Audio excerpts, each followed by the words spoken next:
Assalamualaikum warahmatullahi wabarakatuh. Bismillahirrahmanirrahim. Alhamdulillahirabbil alamin wassalatu wassalamu ala sayyidina Muhammadin wa ala alihi wasallam.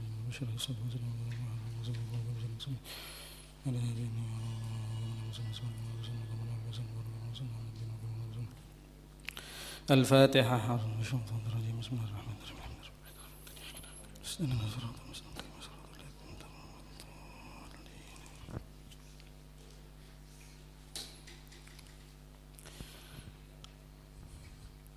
Bismillahirrahmanirrahim.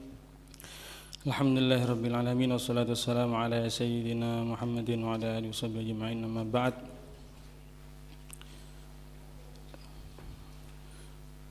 Para santri yang dimuliakan oleh Allah,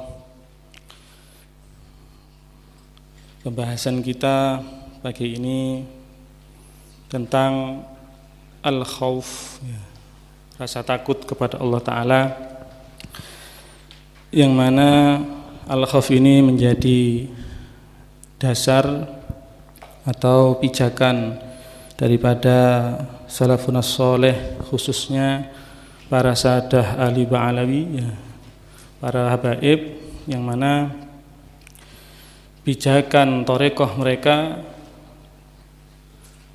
ada 5. Salah satunya adalah rasa takut kepada Allah Ta'ala, yaitu al-khauf.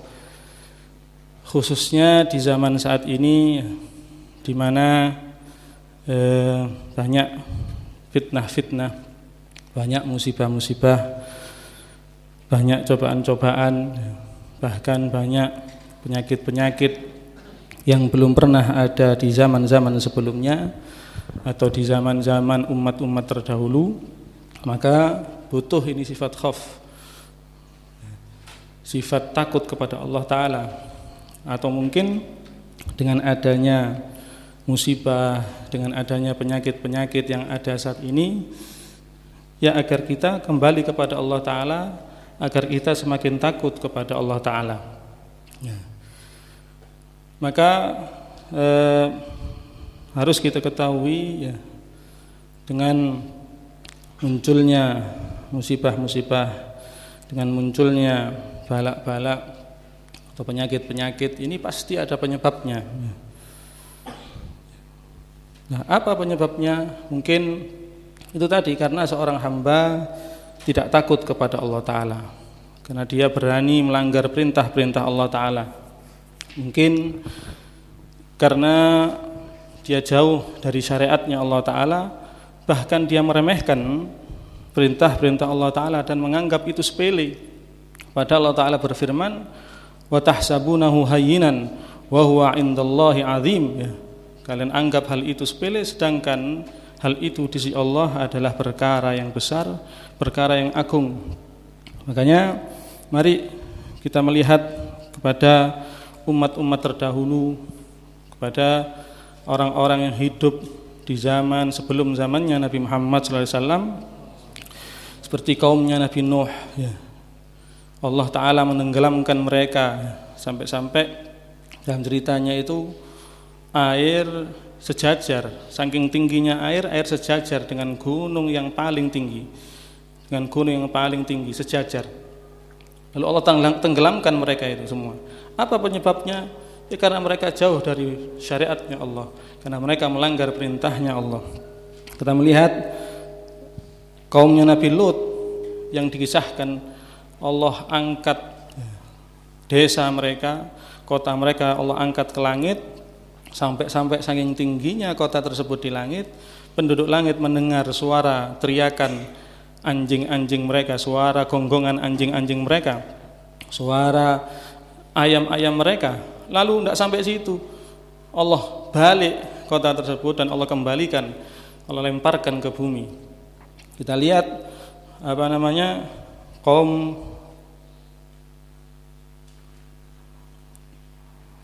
Allah mengirimkan as-sayhah, suara yang keras, yang Allah utus, yang Allah kirimkan kepada kaum Tsamud, sehingga mereka meninggal di rumah-rumah mereka. Kita mengingat Fir'aun dan bala tentaranya yang Allah tenggelamkan di lautan sehingga jasad-jasad mereka berada di dalam lautan dan roh-rohnya disiksa oleh Allah Ta'ala. Apa penyebab semua ini?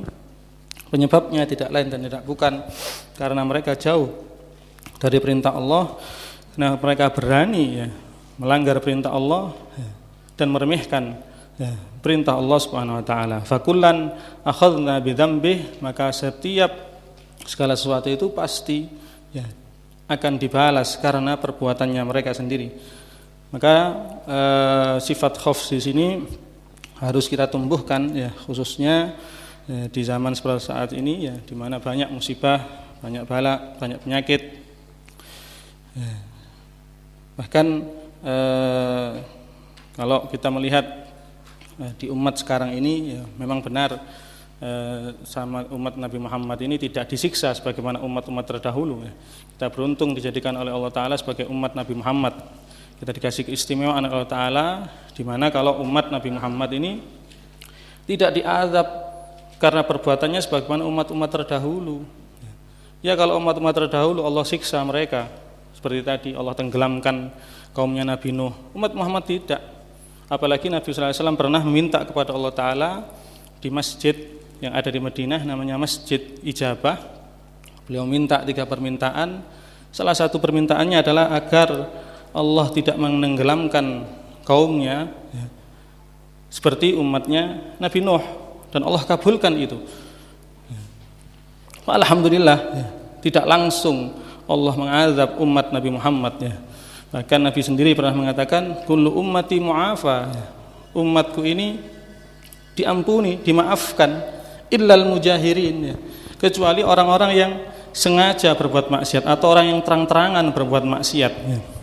Dan di antara al-mujahir, di antara maksiat terang-terangan adalah ketika seorang bermaksiat di malam harinya, kemudian di siang harinya ia pamerkan maksiat tersebut, ia tunjukkan maksiat tersebut, ia ceritakan maksiat tersebut, bahkan dia bangga telah melakukan perbuatan itu, maka ini termasuk terang-terangan dalam bermaksiat. Makanya bersyukur kita dijadikan Allah Ta'ala sebagai umatnya Nabi Muhammad, yang mana Allah menutupi aib-aib kita, Allah menutupi kesalahan-kesalahan kita. Kalau kita mengingat umat-umat terdahulu Allah langsung mengazab secara langsung. Nah, kita lihat disebutkan dalam kitab Al-Khosa'is Ummah Al-Muhammadiyah. Umat-umat terdahulu itu kalau mereka berbuat maksiat di malam harinya, langsung tertulis di pintu rumah mereka apa yang mereka lakukan di malam hari itu. Mari zina, langsung ada tulisannya. Siapa yang nulis? Malaikat, dan kafarohnya, sanksinya apa, langsung ditulis oleh malaikat di pintu rumah mereka. Mari naudzubillah minum khamr, katakan, langsung tertulis di pintu rumah mereka di pagi harinya. Nah, umat Nabi Muhammad tidak, alhamdulillah ditutupi. Andaikan hal itu masih ada sampai saat ini, wah pasti pintu rumah-rumah kita, bahkan bukan hanya pintu, cak sendeloi, cak temboknya penuh dengan catatan dosa-dosa yang telah kita lakukan di malam hari. Maka ini termasuk keistimewaan umat Nabi Muhammad, yang mana Allah tutupi aib-aib kita, Allah tutupi kesalahan-kesalahan kita yang telah kita lakukan di malam hari.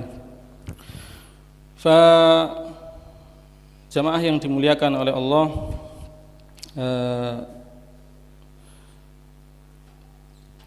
selain azab-azab Allah yang Allah turunkan pada umat-umat terdahulu, ternyata masih ada siksaan yang lebih pedih, siksaan yang lebih parah, siksaan yang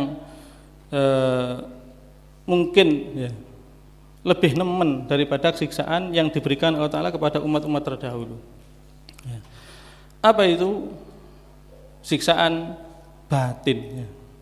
Kalau tadi yang sudah kita sebutkan contoh-contohnya itu bentuk siksaan-siksaan zahir. Lah sekarang, walaupun umat Nabi Muhammad tidak ada siksaan-siksaan zahir sebagaimana umat-umat terdahulu, tapi ketahuilah ada siksaan-siksaan batin. Lah siksaan batin ini apa? Dijauhkannya seorang hamba dari hidayah, dijauhkannya seorang hamba dari hidayah, dimatikan hatinya seseorang. Fa innaha la ta'mal absar, wa innaha la ta'mal absar walakin ta'mal qulubul lati fis sudur. Kata Allah Ta'ala, sungguhnya bukan mata hatinya yang buta, tetapi mata yang ada dalam, bukan mata penglihatannya yang buta, akan tetapi mata hatinya lah yang ada di dalam ini yang buta. Maka ini azab yang paling berat ini. Ini siksaan yang paling paling nemen nih, paling sangat ini. Kenapa? Karena hatinya sudah mati, ia jauh dari hidayah, sehingga berapa kali nasihat pun masuk tidak akan berubah ya. Berapa kali ibadah pun dia tidak akan pernah merasakan nikmatnya ibadah. Ini sering kita lakukan. Ini sering kita alami seperti ini. Berapa kali kita sholat tapi tidak pernah merasakan khusyuk, tidak pernah merasakan nikmatnya, lezatnya taat, tidak pernah kita munajat ya, bolak-balik munajat, tapi Allah tidak langsung mengabulkan doa-doa kita. Seringkali bangun malam tapi tidak dapat hidayah, tidak dapat petunjuk untuk salat malam. Bahkan kita lebih mementingkan urusan-urusan duniawi daripada salat malam. Ini dijauhkan kita dari hidayah, ini siksaan yang paling berat, siksaan yang paling pedih ini. Seringkali kita membaca Al-Quran yang hubungannya dengan ayat-ayat azab, tapi tidak pernah kita menangis. Sering mungkin kita mendengar cerita perjuangan Nabi sallallahu alaihi wasallam, tapi tidak pernah timbul rasa iba, rasa ingin mengikuti Nabi sallallahu alaihi wasallam. Sering mungkin lesan kita gunakan untuk ghibah, namimah, dan jarang kita membasahi lesan kita dengan berzikir kepada Allah. Ini adalah siksaan batin, siksaan yang paling pedih, yaitu dijauhkan seorang hamba dari hidayah kepada Allah Subhanahu wa taala. Makanya jangan sekali-kali kita meremehkan apa yang kita lakukan, larangan-larangan atau maksiat yang kita lakukan, karena albirru la yabla wa dzambu la yunsa, kebaikan tidak akan sirna, dosa pun tidak akan dilupakan, wa dayyan la yamut, dan zat yang nanti akan menuntut, yang akan membalas kita tidak akan meninggal. Fakama tadinu tudan, fa'mal ma syi'ta fakama tadinu tudan.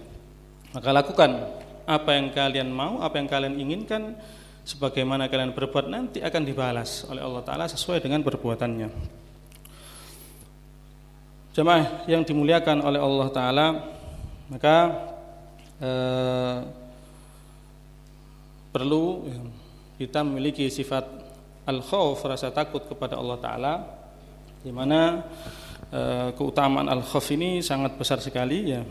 Ayat yang mungkin sering kita dengar, waliman khafa maqama rabbih jannatan ya, yang siapa yang takut kepada Allah Ta'ala ya, maka baginya dua surga ya, surga yang akan ia terima nanti di akhirat, dan surga yang ada di dunia. Ya, dimudahkan segala urusannya ya, dilancarkan semua urusannya ya, ditenangkan hatinya ya, dikasih hidayah oleh Allah Ta'ala, mungkin dimudahkan dia untuk taat, untuk ibadah. Ini mungkin termasuk di antara surga-surga yang Allah berikan ketika seorang itu di dunia. Maka Al-Imam Al-Ghazali ya, beliau mengatakan dalam kitab Al-Arba'in, yang dimana Allah memberikan 4 keistimewaan bagi orang-orang yang takut kepada Allah Subhanahu wa taala. Ya. Yang pertama dan yang kedua, hudaw wa rahmah. Yang ayat ini tercantum dalam surat Al-A'raf 154, di mana Allah berfirman, hudaw wa rahmatul lil ladzina hum li rabbihim yarhabun. Petunjuk dan rahmat Allah bagi orang-orang yang takut kepada Allah. Dan fadilah yang kedua, fadilah takut kepada Allah Ta'ala yang kedua, yang ketiga adalah radhiyallahu anhum wa radu'an. Apa?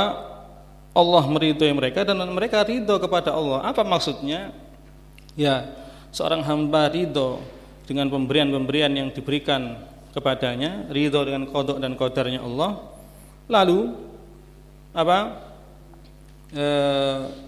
Allah ridha dengan hamba, kepada hamba dengan cara ketika hamba tunduk patuh kepada Allah Subhanahu wa taala. Makanya dzalika liman khasyya rabbah. Hal itu bagi orang yang takut kepada Allah. Ridho ini akan diberikan kepada orang-orang yang takut kepada Allah. Dan yang keempat, keutamaan bagi orang-orang yang takut kepada Allah adalah ia mendapatkan ilmu dari Allah Ta'ala, karena ayat yang berbunyi dalam surat Al-Fatir 28, innama yakhsyallaha min ibadihil ulama. Jadi orang-orang yang takut kepada Allah adalah orang ulama, sehingga Nabi SAW bersabda, a'lamuhum billah asyadduhum lahu khasyah. A'lamuhum billah asyadduhu lahum khasyah. Orang yang paling takut, orang yang paling alim kepada Allah di antara kalian kepada Allah adalah orang yang paling sangat takutnya kepada Allah, orang yang sangat takut kepada Allah. Ya.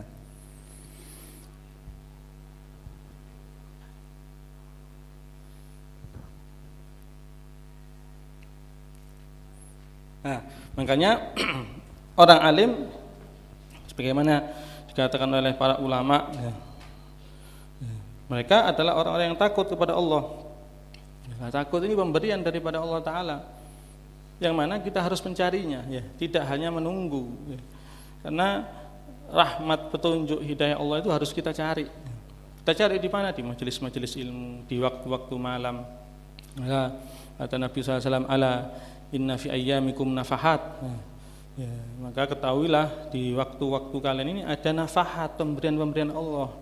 Ada waktu-waktu yang mana Allah Ta'ala memberikan kucuran-kucuran rahmatnya, petunjuknya, hidayahnya. Ini harus kita cari.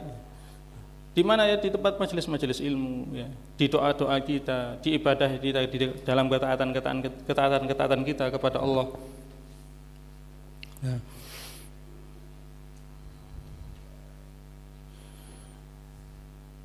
Makanya kita yang tidak dijamin surga oleh Allah harus lebih takut kepada Allah Ta'ala. Kita malu kepada para sahabat-sahabat Nabi yang mana mereka dijamin surga oleh Allah. Di mana kalau kita mengingat Sayyidina Abu Bakar Siddiq, beliau yang dijamin oleh Allah Ta'ala dengan jaminan pasti, ya. Di mana pernah suatu saat ketika Rasulullah SAW itu keluar, beliau menuju ke Bi'ir Aris namanya, di kota Madinah ada namanya sumur Aris. Ya. Lah, ketika beliau masuk ke dalam sumur tersebut, mungkin sumur itu tertutup, ya. Dan beliau membuka kaki beliau dan mencelupkan, ya, kaki beliau duduk di bibir sumur dan mencelupkan kaki beliau ke air.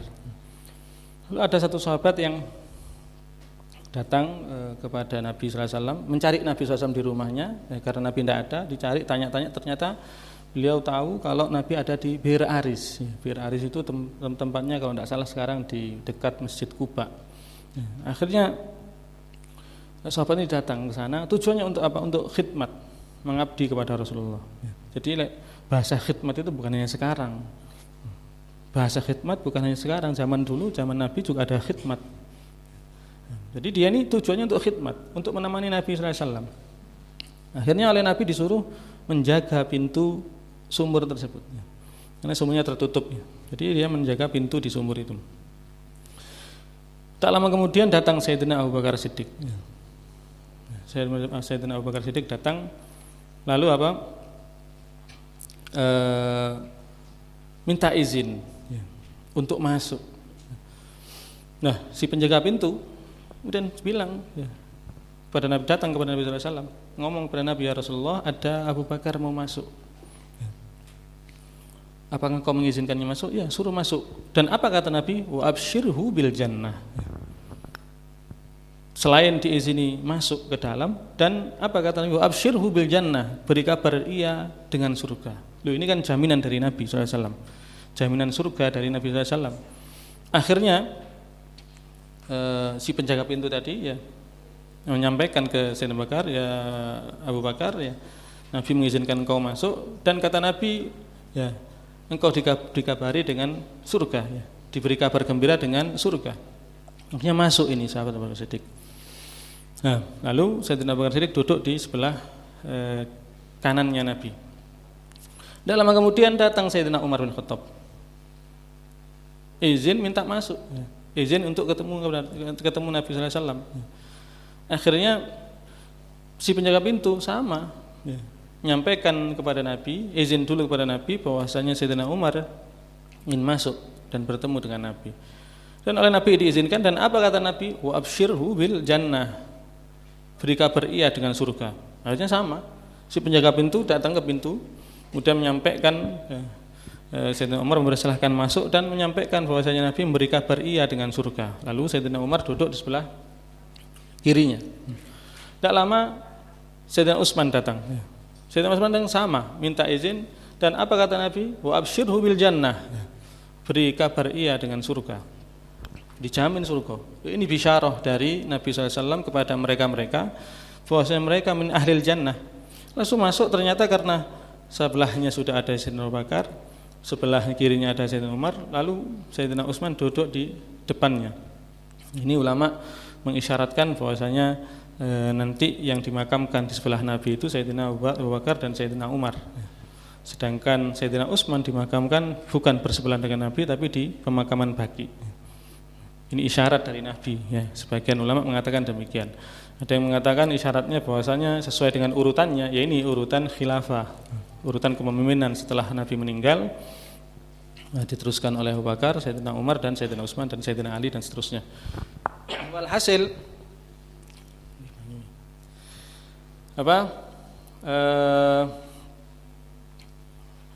karena mereka-mereka sahabat Nabi ini sudah dijamin surga oleh Allah Ta'ala, tapi lihat, mereka bukan malah santai-santai, ya. Kalau kita mungkin dijamin, misalnya kita punya kenalan yang mana kita bisa bebas kemana saja, keluar kemana saja tanpa membawa SIM misalnya.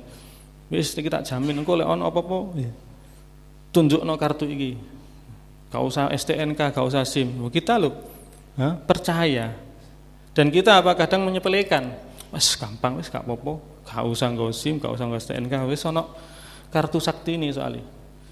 Tapi mereka, para sahabat-sahabat Nabi yang dijamin surga ini, tidak mentang-mentang mereka dijamin surga lalu mereka meninggalkan amal ibadah mereka, enggak, sebagaimana dalam hadis Nabi yang lain, ketika dijelaskan oleh Nabi bahwasanya semua manusia ini sudah ditentukan surganya dan nerakanya. Lalu ada sahabat yang bertanya, loh kalau gitu afala nattakilu ya Rasulullah, kalau begitu kita gak usah ibadah, percuma. Maksudnya sahabat ini, kalau kita ibadah ternyata kita min ahlil nar, atau kita tidak ibadah ternyata kita min ahlil jannah.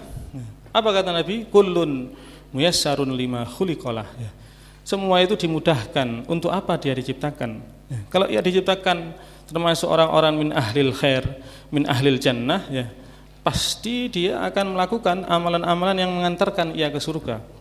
Tapi kalau al-iyadzubillah, kalau dia dimudahkan atau ditakdirkan menjadi min ahlin nar, pasti ia akan dimudahkan untuk melakukan amalan-amalan min ahlin nar. Makanya nggak boleh kita ittikal, pasrah kepada qada dan qadarnya Allah Ta'ala. Wis aku mbus melepale aku surga, alhamdulillah, neraka ya naudzubillah, ya nggak boleh. Harus tetap mengikuti perintah-perintah Allah dan Rasulnya. Sahabat-sahabat ini, Sayyidina Abu Bakar, Sayyidina Umar, Sayyidina Khulafaur Rasyidun, mereka walaupun dijamin surga oleh Allah Ta'ala, mereka sangat takut kepada Allah Ta'ala. Bahkan Sayyidina Abu Bakar Siddiq itu pernah mengatakan, andaikan aku dedaunan, yang mana daun itu dimakan oleh seekor unta, lalu daun tadi yang dimakan itu menjadi kotoran, lebih baik daripada aku menjadi manusia. Sayyidina Abu Bakar Siddiq saking udine Gusti Allah sampai mengatakan demikian. Sayyidina Umar bin Khattab juga sama. Beliau pernah mengatakan andaikan aku adalah seekor domba yang digemukkan oleh tuannya sampai menjadi gemuk, kemudian disembelih, lalu dimakan oleh tuannya dan menjadi kotor dan lebih baik daripada aku menjadi manusia. Bahkan beliau sering mengatakan, dan kita sering dengar itu, andaikan ada seruan bahwasanya semuanya masuk surga kecuali satu orang, aku berharap andaikan semuanya masuk surga kecuali satu orang yang masuk neraka, aku takut satu orang itu adalah aku. Kalau dibalik, andaikan semuanya masuk neraka kecuali satu orang yang masuk surga, aku berharap satu orang yang masuk surga itu adalah aku. Ini kata Sayyidina Umar. Bahkan beliau diceritakan sampai saking sering nangisnya kepada Allah, sampai ngecap di pipinya garis hitam, saking sering nangis nanggusi Allah. Paham? Lalu Sayyidina Utsman bin Affan juga pernah mengatakan, beliau itu setiap melalui kuburan, melewati pekuburan, saking wedine nang Gusti Allah, beliau menangis ben lewat kuburan dan mengatakan kepada dirinya sendiri, ya Utsman, wahai Utsman, jika engkau selamat dari azab kubur ini, pasti engkau akan selamat sak terusé. Tapi jika engkau disiksa, gak selamat dari azab kubur ini, pasti engkau akan mendapatkan siksaan yang lebih pedih dari azab kubur. Ini Sayyidina Utsman yang dijamin surga, seperti yang kita sampaikan ceritanya tadi. Kabar gembira dari Nabi bahwasanya beliau termasuk min ahlil jannah. Sayyidina Ali juga sama. Setiap beliau melakukan sholat fardu, tampak dari wajah beliau pucat, wedi nang Gusti Allah. Loh, ini mereka-mereka yang sudah dijamin oleh Allah Ta'ala surga, mereka masih takut kepada Allah. Jangankan kita yang umur kita ini, umur umat Nabi Muhammad antara 60-70 tahun, malaikat, kalian tahu umurnya malaikat berapa? Berapa umur malaikat? Tidak tahu? Berapa umur malaikat? Pernah suatu saat Nabi bertanya kepada malaikat Jibril, ya Jibril, pira umurmu? Malaikat Jibril menjawab, saya tidak tahu ya Rasulullah, berapa umur saya. Hanya saja setiap 70.000 tahun sekali saya melihat cahaya. Setiap berapa? 70.000 tahun sekali saya melihat cahaya, muncul cahaya yang terang, yang indah, setiap 70.000 tahun sekali. Lalu ya Rasulullah, saya melihat ini sudah 70.000 kali. Berapa tadi umurnya? Saya sudah melihat cahaya ini sudah 70.000 kali. Apa kata Nabi? Kamu tahu siapa cahaya itu? Cahaya itu adalah aku, kata Nabi SAW. Kan cahayanya Nabi SAW diciptakan sebelum alam semesta ini diciptakan. Laulaka ma khalaqtul aflak. Bukan karena engkau ya Rasulullah, aku tidak akan menciptakan alam semesta ini. Walhasil malaikat yang umurnya selama itu, yang mana Allah menciptakan malaikat itu ada yang sujud tok nang Gusti Allah. Ono sing rukuk tok. Macam-macam. Nah, ini ada malaikat yang Allah ciptakan dari awal penciptaannya tugasnya hanya sujud saja kepada Allah. Ini disebutkan dalam kitab Kasyafatul Qulub. Abu Les mengatakan ada malaikat yang Allah ciptakan hanya sujud saja kepada Allah sampai hari kiamat. Lah engko lek wis kiamat, malaikat ini bangun dari sujudnya. Lah, dia bangun dari sujudnya sambil ketakutan, sambil wedi nang Gusti Allah. Saking takutnya kepada Allah Ta'ala dan mengatakan Subhanaka ma abadnaka haqqa ibadatik. Saking wedi nang Gusti Allah, dia mengatakan, wah suci engkau ya Allah, kami tidak sebenar-benarnya beribadah kepadamu. Kami tidak sebenar-benarnya taat. Kami ibadah kami sik kan opo-opo nih bahasa kasarnya. Bayangkan mulai diciptakan sampai hari kiamat sujud tok iku sik ngomong ngono, sing saking wedine nang Gusti Allah. Lah kita umur 60-70 tahun yang mana kalau kita bagi waktu kita ini kalau kita gunakan sehari 8 jam gawe turu tok. Kalau kita gunakan satu hari ini kita gunakan 8 jam hanya untuk tidur saja. Ternyata kita tidur, kalau kita bandingkan umur kita 60 tahun kita tidur 20 tahun kan 8 jam sama dengan sepertiga 24 jam sepertiga satu hari, sepertiga dari satu hari. Jadi umur kita 60 tahun, 20 tahun gawe turu tok. Gurung digawe dulene, gurung digawe na'udzubillah maksiatnya. Lalu berapa porsi yang kita berikan kepada Allah? Berapa? Kalau kita hitung-hitung ya, kita sholat 5 waktu ya sak wiritane lah anggap 10 menit mungkin 5 waktu. Ya 10 menit ya, 10 menit ya. Anggaplah 15 menit. Ya, dalam satu hari ya. Jadi ketika berikan kepada Allah Ta'ala ternyata sedikit sebentar. Tapi untungnya ya, karena kita belajar, karena kita mengkaji ya, karena kita tahu triknya ya apa carane iku ibadah, semua yang kita lakukan itu bernilai ibadah ya, maka fa insyaallah akeh wis ibadah ya. Kita ngaji ya bernilai ibadah, kita turu bernilai ibadah ya. Gampang wis. Makanya ada pepatah yang mengatakan kun zakiyan fi ibadatik ya. Apa? Jadilah engkau orang yang cerdas dalam beribadah. Ya apa carane ibadah titik tapi pahalane akeh. Paham? Walhasil malaikat ini ya, mereka yang diciptakan Allah Ta'ala ya, yang dari awal sujud sampai hari kiamat takut kepada Allah Ta'ala. Bahkan Nabi SAW juga masih takut ya. Walaupun beliau dijamin surga, pasti surga Nabi itu, yang mana dosanya sudah diampuni, ma taqaddama min dzambihi wa ma ta'akhkhar. Beliau sering membaca doa apa? Ya muqallibal qulub, tsabbit qalbi ala dinik.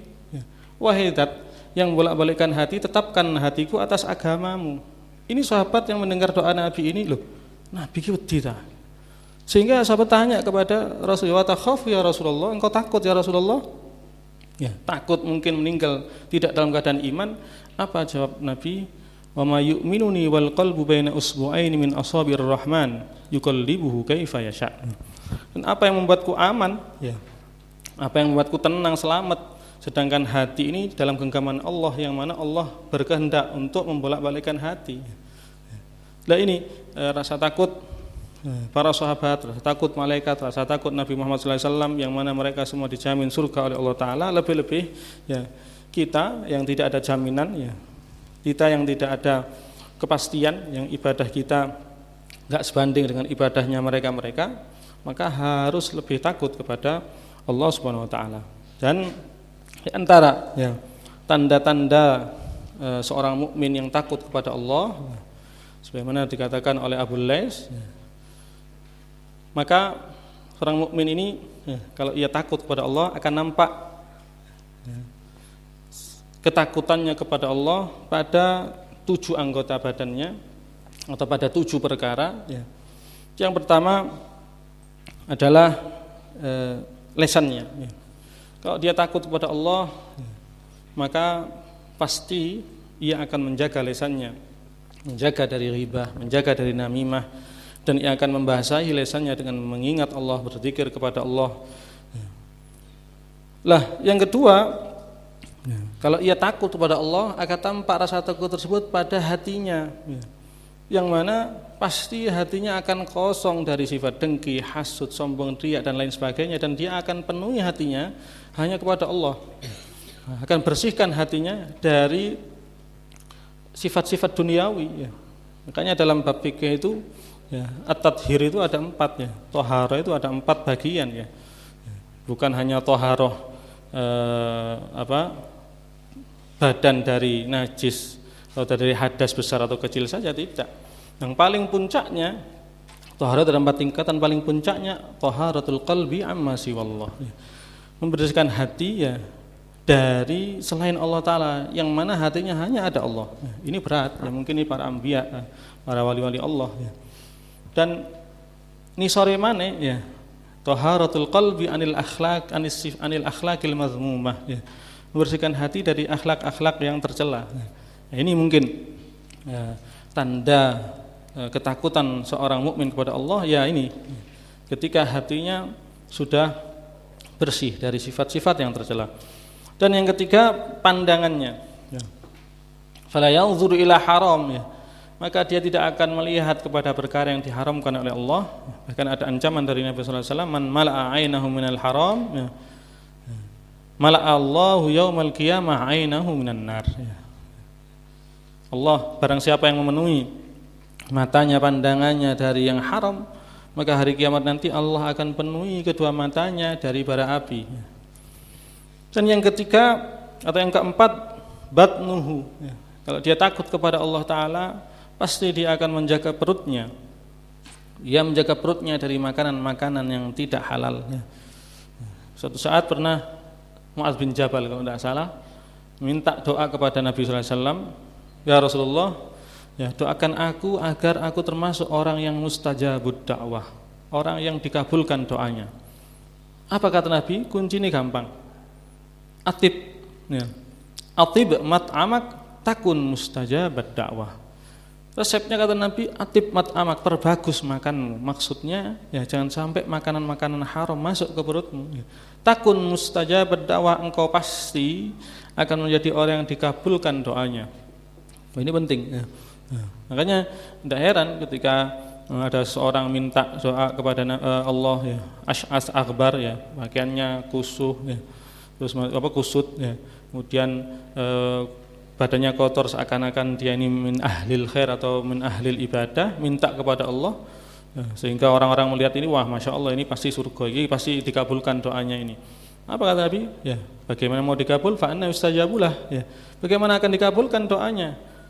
Kenapa? Makanannya haram, wa malbasu haram, pakaiannya haram, ya, wa ghudhiya bil haram, ya, sama dikasih makan dengan haram, tidak sulit akan dikabulkan doanya oleh Allah.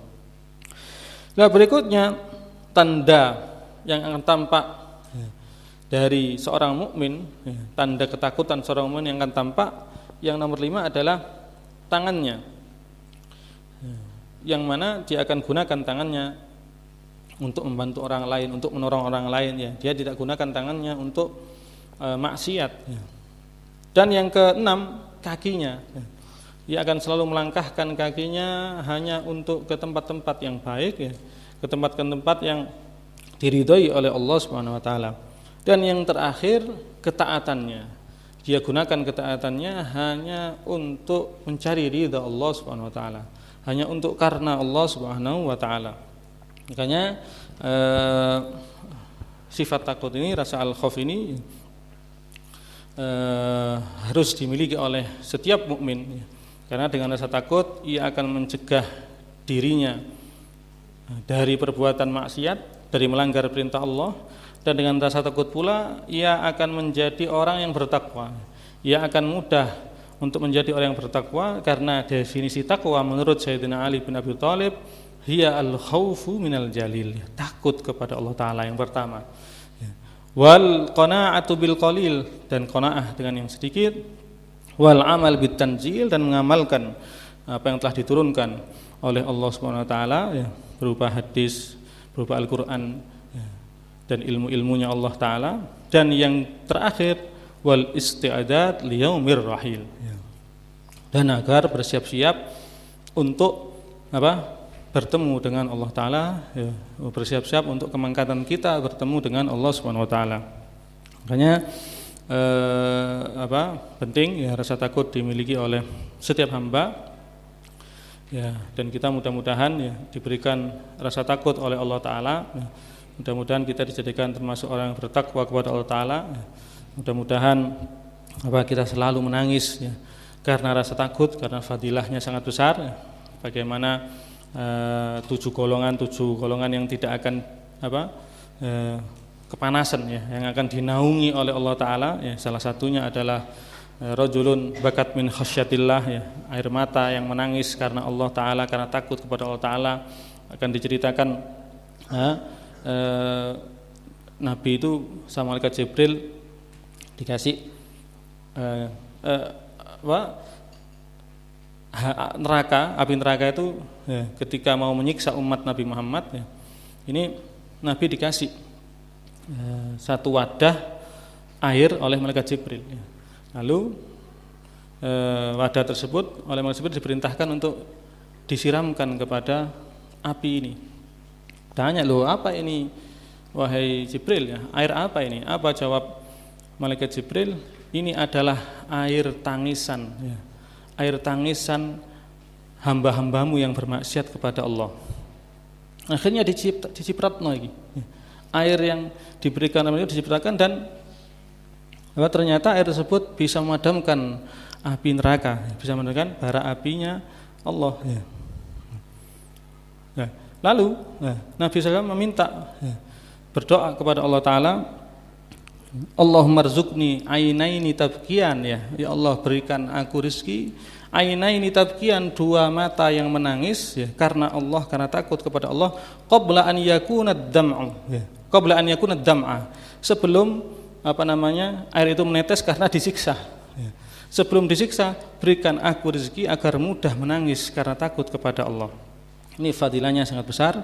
Mari kita berharap kepada Allah, kita gunakan waktu-waktu kita untuk beribadah, untuk taat kepada Allah, ya.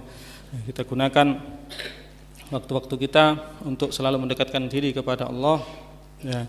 Dan kita meminta kepada Allah agar kita diberi rasa takut, ya, dimudahkan kita menangis, ya, karena Allah, sehingga dengan harapan tangisan-tangisan kita ini bisa menyelamatkan kita dari murkanya Allah, dari nerakanya Allah. Amin ya rabbal alamin. Astaghfirullah rabbal baraya, astaghfirullah minal rabbi zidni ilman nafi'an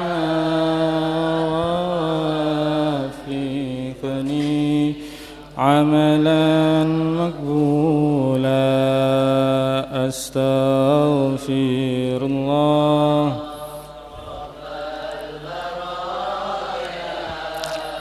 astaghfirullah minal khataya, rabbi zidni ilman nafi'an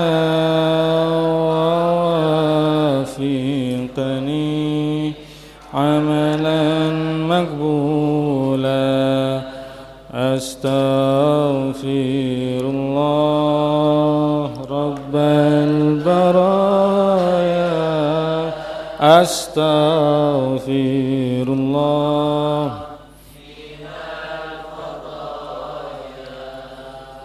rabbi zidni ilman nafi'an wafiqni amalan. Bismillahirrahmanirrahim. Alhamdulillah hamdan yafi ni'amaka wa yazid rabbana lakal hamdu kama yanbaghi li jalali sultanika Allahumma Allahumma iftah alaina fatah arifina Allahumma aghnina bil ilmi wa zinna bil hilmi wa akrimna taqwa wa jammilna bil afiyah rabbana shrah lana sudurana bima sharahta bihi sudra salihin min ibadik wa yassir lana umurana bima yassarta bihi umur salihin min ibadik wa hdi qulubana bima hadaita bihi qulubas salihin min ibadik wa saddid alsinatana بما سددت به ألسنة الصالحين من عبادك ربنا زدنا علما ووسعنا في رزقنا وباركنا فيما رزقتنا وجعلنا محبوبين في قلوب عبادك وعزيزا في عيونهم وجعلنا وجيلا في الدنيا والآخرة من المقربين يا كثيرا ولا حسنا فعل قائما بلا زوال مبدا بلا مثال فلك الحمد ولك المنة ولك الشرف ولك كل حال ربنا آتنا في الدنيا حسنة وفي الآخرة حسنة وقنا عذاب النار وأدخلنا الجنة مرار يا عزيز وغفار رب العالمين صلى الله عليه وسلم محمد وعلى آله وسلم الحمد رب العالمين. الفاتحة. بسم الله الرحمن الرحيم الحمد لله